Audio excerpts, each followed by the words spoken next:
Tayyib, I hear you again. So, did you guys know that Salah has an orange beard? It's red. Did everyone know that? Yes. When you come to kiss him next time, just look at the color of his beard. And it is not a dyed beard, it is actually all natural. It's Sunnah by natural. Sunnah by natural. Actually, the first time the Sheikh saw him, he said, Salah, what happened? Did you convert to being Amish? So Salah actually went for many years without any beard. And he kept shaving and shaving and shaving and praying and praying and praying, hoping that one day it's going to come in. And all of a sudden, there it is, an orange beard. So it goes to show you, when you make dua, sometimes you don't get it exactly the way you want it. Sometimes Allah subhanahu wa ta'ala knows better for whatever reason. Maybe we'll find out Salah will have some red-headed children in the future, inshallah. So a little background about Salah. So Salah was born, as we said before, he was born in Jordan and lived there for most of his life. He actually then, his parents worked for UNICEF at the time, so they were stationed in Pakistan for 3 years. Actually, the whole family lived in Islamabad for 3 years. My wife is Salah's oldest sister, the oldest of the family, the oldest of 5. After 3 years in Pakistan, in 2001 they came back here to New Jersey to live here. And I'll tell you guys another funny story. So when I first started meeting the Isa family, we were sitting around, I don't remember, we were having dinner or whatever it was, and they were talking about how in 2001 they had come to New Jersey and they bought a house in Teaneck and they were renovating it.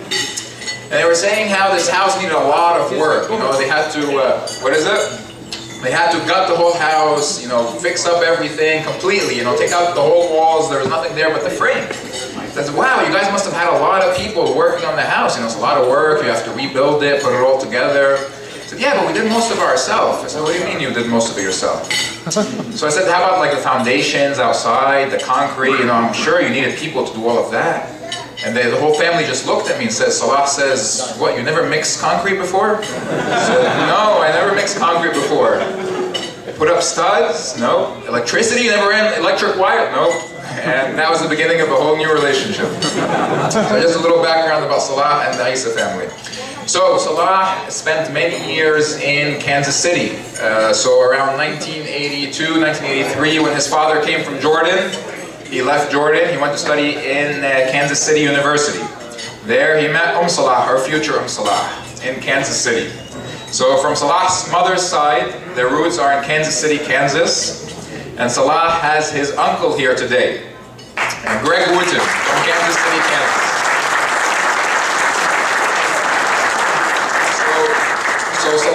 So Greg would be Khal, right? Salah, because in English, uncle could mean Am or Khal. He is Khal, he is his only Khal. He has no Khala, he's his only. So his mother only has one brother. It is Greg Wooten. I'll tell you guys another funny story. So yesterday, Greg actually arrived about 2 days ago. And I have a 2-year-old daughter, her name is Rayhan. And yesterday morning she woke up, she went downstairs to see Greg. So she goes downstairs to see Greg, she comes up and my wife is asking her, so, شفت خالو Greg? Did you see Uncle Greg? She says, yeah, شفته. She says, yeah. انبسطتي معاه? انبسطت معاه. I'll say in Arabic first and I'll translate in English. انبسطتي معاه? He's fun. انبسطتي معاه؟ حبيتيه؟ قالت أحمر. So she's asking her, did you have fun with Greg when you went down to see him? She says, yeah, I had a blast. She says, how is he? How did you find him? She says, yeah, he's red. I asked his permission before I said this story, so you don't have to worry about that. So Greg spent a lot of years with Salah growing up in Kansas City, Kansas. They had a lot of memorable moments together, and I won't spoil them for you. I'll let Greg tell you some of those stories from his own perspective. Thank you. Assalamu alaikum. Ladies and gentlemen, tonight is the night. We've heard a lot of nice things about Salah Fuad Isa. But ladies and gentlemen, the stories are not all nice. There's a dark side to Salah Fuad Isa, and I think it's important that everybody understands this tonight, especially the family of the bride, so that you know exactly what you're getting. I don't think everybody's told you the whole story. Mine is a story, a titillating tale not of intrigue, but of torment, torture, and sometimes terror, ladies and gentlemen. I'm sorry, I say ladies and gentlemen, I'm going to say friends and neighbor. Now, in order for this to really work, you have to understand, and you're going to have to help me out and cooperate with the storytelling a little bit. For instance, the reason why I turned red today is because of 20-some odd years of torture and torment and terror, mere sheer panic, ladies and gentlemen, from Salah Isa. So, throughout the history, I'm going to recount a historical tale of Salah and myself. I would like to say before I get started that this story is the truth, the whole truth, nothing but truth, so I hope. So, with that being said, I am going to need a little bit of help from the audience. Now, we're going to step from early to the present, in between times. From times, who watches TV here? Anybody watch TV? Do you ever see the salesman on TV and they say, but wait, there's more? You know, it does this, but wait, there's more. So I'm going to need your help when I come to that time. And I'd like to start out now with one practice session, maybe two. Could you, 1, 2, 3, but wait, there's more. Okay, now, that's not what I'm talking about. So you have to help me with this. Otherwise, you will not turn red like I do, okay? So when I get to these, I'm going to take, but 1, 2, 3, but wait, there's more. That's right, okay, here we go. It all started, ladies and gentlemen, when Salah Fuad Isa was a very little boy. He was not talking yet, that my sister and the family had come in town. They were staying with my father. Early one morning, everybody's asleep except me.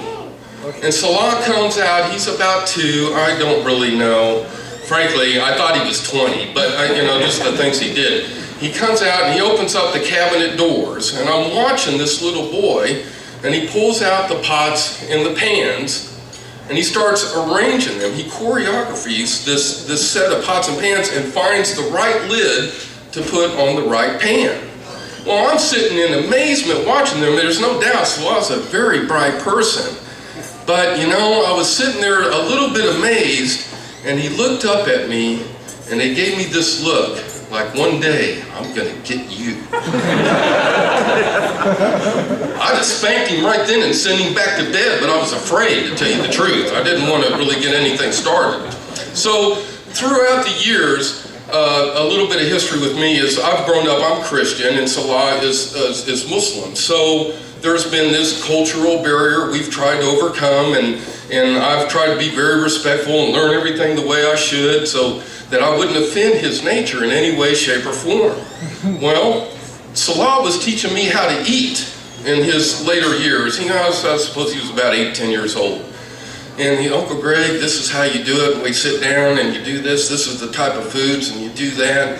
And this is how you eat with your hands. Well, of course, I'm a cheeseburger, pizza, fork and knife type of guy, and it was all very strange to me. So I'm okay, Salah, that's what I'll do. I'll do just like, I hope I get it right. We're sitting down to a family meal. Everything's going fine. All of a sudden, Salah yells out, "Haram, haram, Uncle Greg, you touched the finger with the wrong finger," and all this. I shut up, I'm paused, I'm sitting there, I don't know what to do. The kids stare and stop at me, I drop my food. Salah, and so finally my sister, Salah's mother, yells out, "Salah, sit down and shut up." So I had a fork, I wasn't using it anyways, I stabbed him in the leg. That's right, that's right.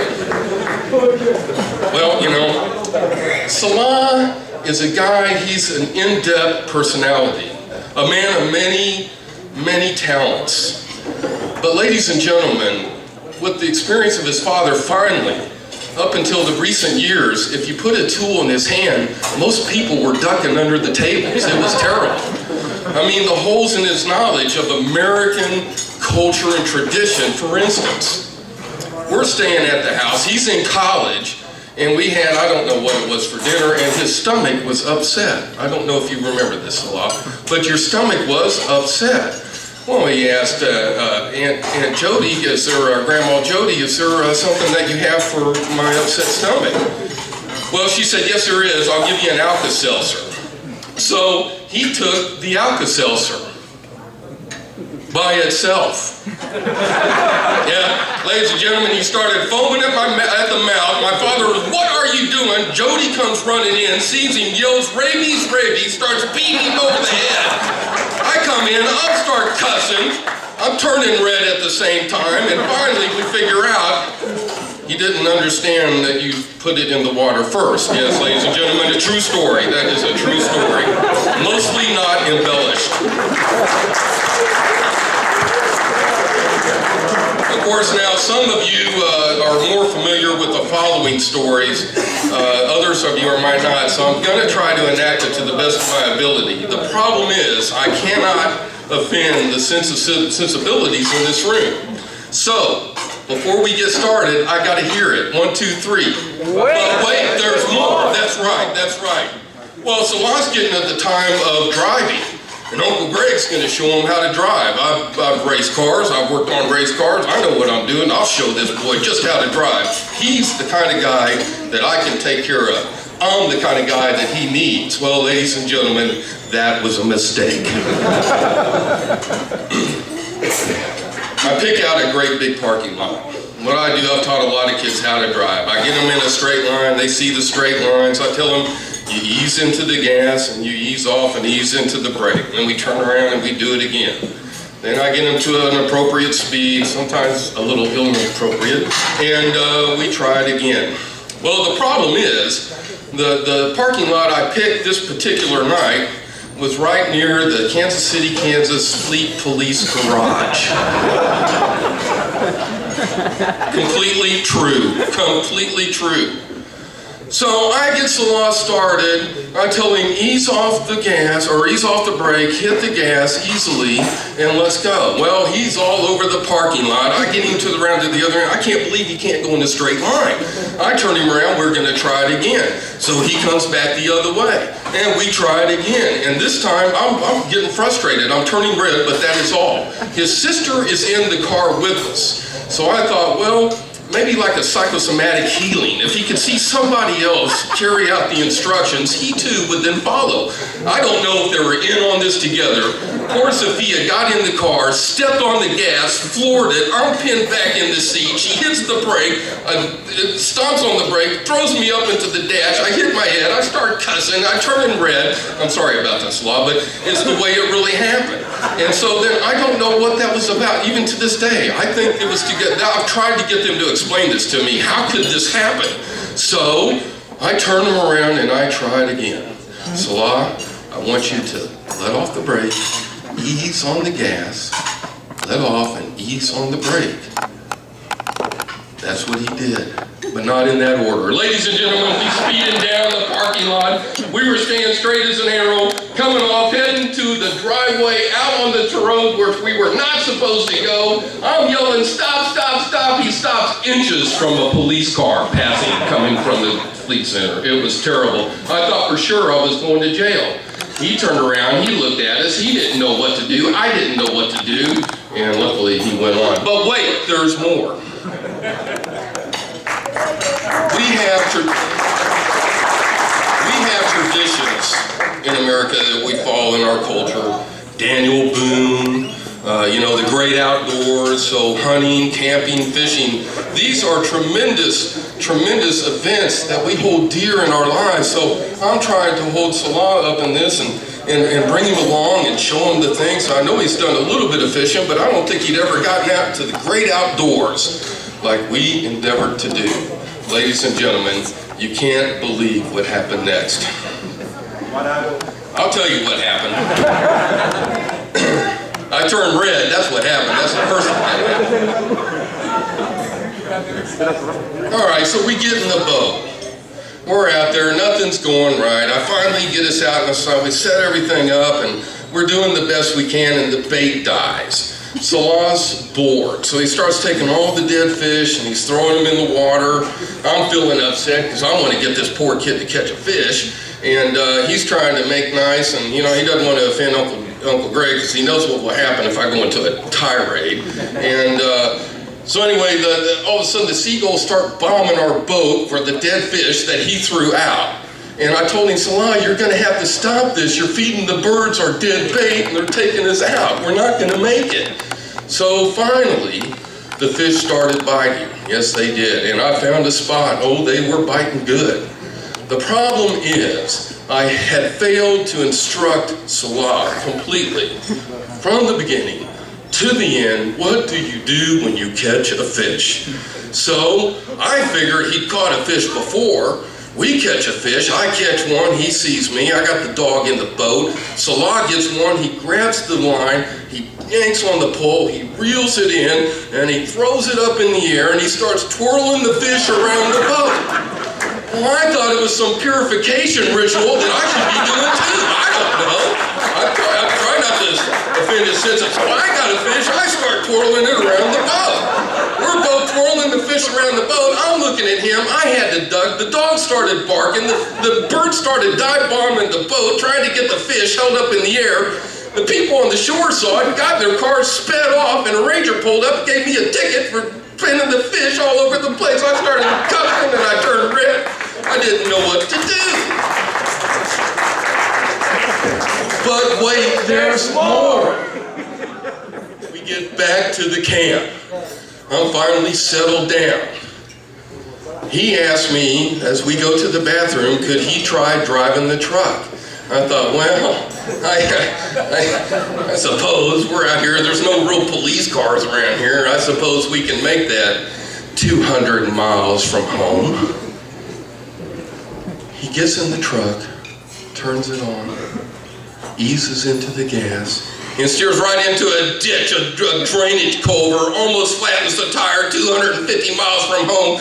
I start cussing, I'm turning red. He doesn't know what to do. He's spinning out. The ranger pulls up and gives us another ticket.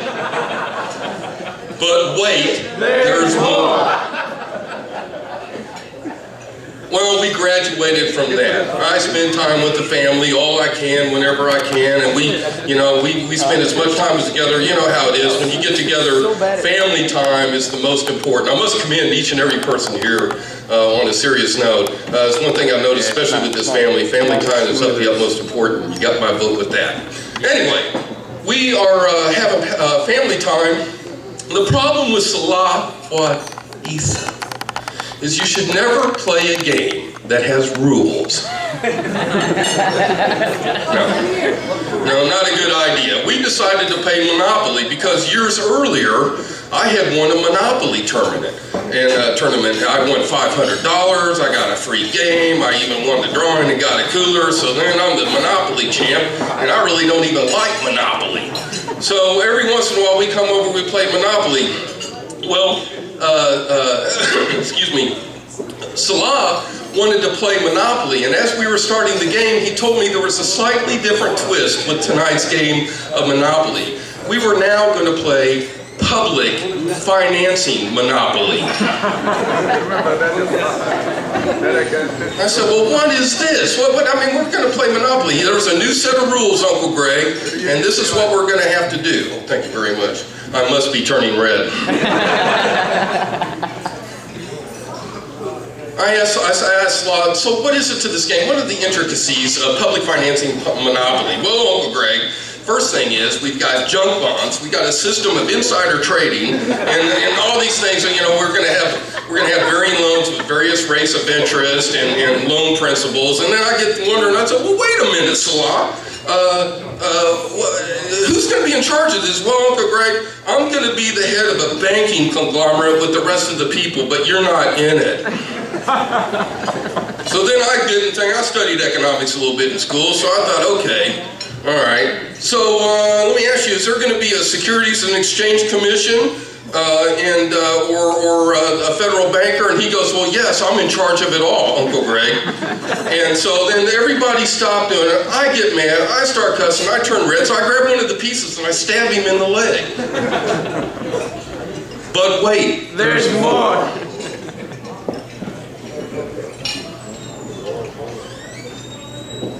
In summation, I have learned over the years, Salah Isa is a man of integrity.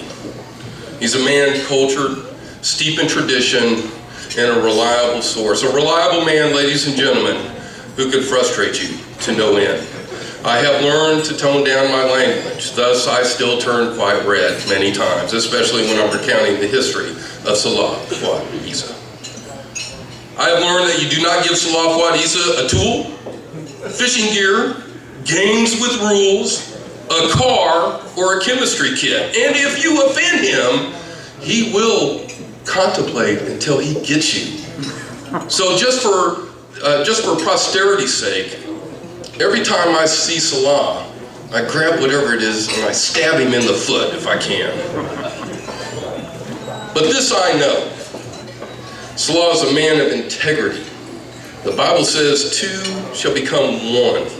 And this is a man that I feel that everybody can rely on to do just that, to raise a family everybody could be proud of, and to be the type of a man in a community others would hope to emulate.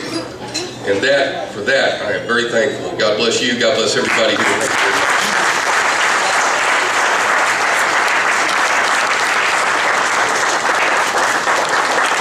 Thank you very much. Very good, everybody.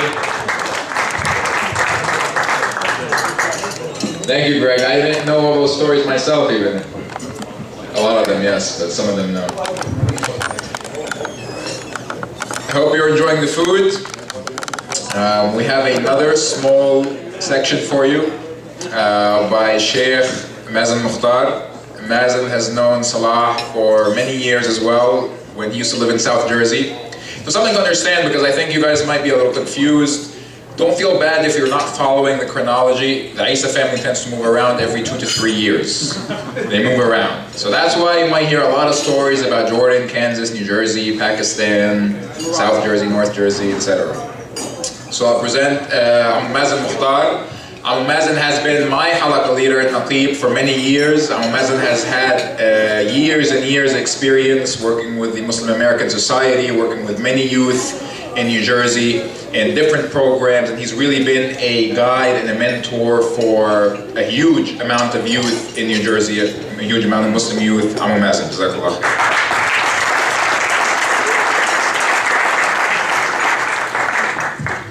بسم الله الرحمن الرحيم الحمد لله والصلاة والسلام على رسول الله ونشهد أن لا إله إلا الله وحده لا شريك له ونشهد أن محمدا عبده ورسوله. I thank Allah for bringing us together on this wonderful occasion, and I especially thank Greg for digging up all the dirt. This way I don't have to.